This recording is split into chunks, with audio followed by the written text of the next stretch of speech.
Romanos. Capítulo 8. 1. Ahora, pues, ninguna condenación hay para los que están en unión con el Hijo del Hombre. Los que no andan conforme a la naturaleza humana y los deseos de la carne, sino conforme a la guía del Espíritu Santo, el Espíritu de la verdad, y el Espíritu del Padre Universal. Y la unión de estas tres voluntades, es el único Dios verdadero. 2. Porque la ley del Espíritu de vida en el Hijo del Hombre me libera de la ley del pecado, de la voluntad de pecar y de la muerte espiritual. 3. Porque lo que era imposible para la ley de Moisés, debido a la naturaleza humana, por cuanto es débil por la carne, Dios envió a su Hijo en semejanza de carne de pecado. Y a causa del pecado, el Hijo del Hombre destruyó al pecado en su carne.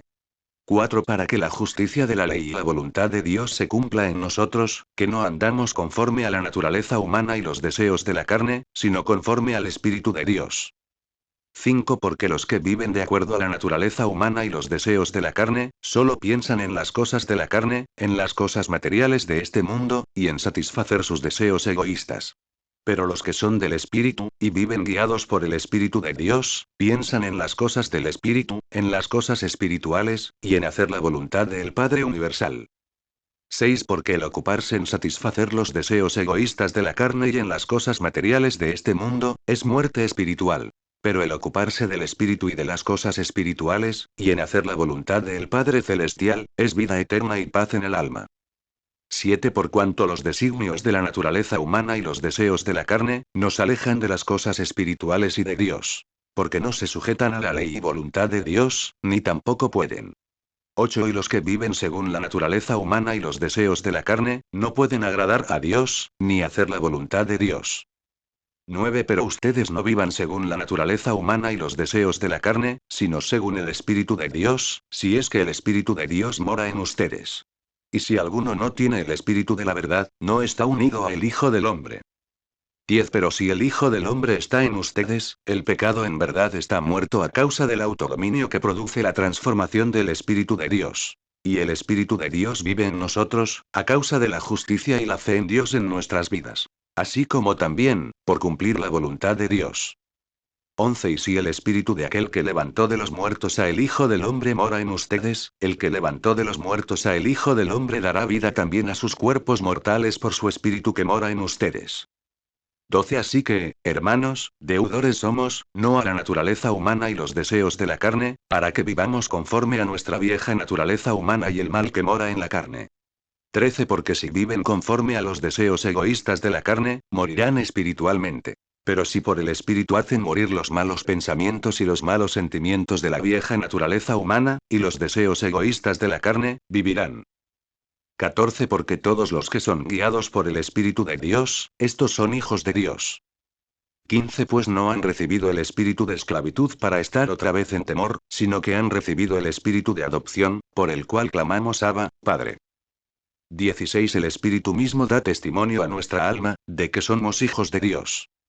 17. Y si somos hijos, también somos herederos. Herederos de Dios y coherederos con el Hijo del Hombre, si es que padecemos juntamente con Él, para que juntamente con Él seamos glorificados. 18. Pues tengo por cierto que las aflicciones del tiempo presente no son comparables con la gloria venidera que en nosotros ha de manifestarse. 19. Porque el anhelo ardiente es el aguardar la manifestación de los hijos de Dios. 20 y 21. Porque la creación fue sujetada a vanidad, no por su propia voluntad, sino por causa del que la sujetó en esperanza. A la libertad gloriosa de los hijos de Dios. 22 y 23. Porque con dolores de parto hasta ahora estamos nosotros mismos, que tenemos las primicias del Espíritu. Gemimos dentro de nosotros mismos, esperando la adopción, y la salvación de nuestra alma. 24. Porque en esperanza fuimos salvos. Pero la esperanza que se ve, no es esperanza. Porque lo que alguno ve, ¿para qué esperarlo? 25. Pero si esperamos lo que no vemos, con paciencia lo aguardamos. 26. Y de igual manera el Espíritu de Dios nos ayuda en nuestra debilidad. Pues qué hemos de pedir como conviene, no lo sabemos, pero el Espíritu de Dios mismo intercede por nosotros con gemidos indecibles. 27. Pero el que escudriña los corazones sabe cuál es la intención del Espíritu, porque conforme a la voluntad de Dios intercede por los santos. 28. Y sabemos que a los que aman a Dios, todas las cosas les ayudan a bien, esto es, a los que conforme a su propósito son llamados. 29 Porque a los que antes conoció, también los predestinó para que fuesen hechos conformes a la imagen de su Hijo, para que Él sea el primogénito entre muchos hermanos. 30 Y a los que predestinó, a estos también llamó. Y a los que llamó, a estos también justificó. Y a los que justificó, a estos también glorificó. 31 ¿Qué, pues, diremos a esto? Si Dios es por nosotros, ¿quién contra nosotros?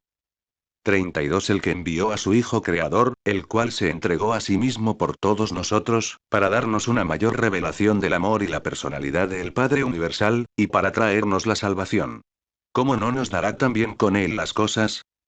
33 ¿Quién acusará a los escogidos de Dios? Dios es el que justifica. 34 ¿Quién es el que condenará? El Hijo del Hombre es el que murió. Más aún, el que también resucitó, el que además está a la diestra de Dios, el que también intercede por nosotros. 35 ¿Quién nos separará del amor del Hijo del Hombre? ¿Tribulación, o angustia, o persecución, o hambre, o desnudez, o peligro, o espada? 36 Como está escrito, por causa de ti somos muertos todo el tiempo. Somos contados como ovejas de matadero. 37 Antes, en todas estas cosas somos más que vencedores por medio de aquel que nos amó. 38 Por lo cual estoy seguro de que ni la muerte, ni la vida, ni ángeles, ni principados, ni potestades, ni lo presente, 39 Ni lo porvenir, ni lo alto, ni lo profundo, ni ninguna otra cosa creada nos podrá separar del amor de Dios, que es en el Hijo del Hombre, nuestro Maestro.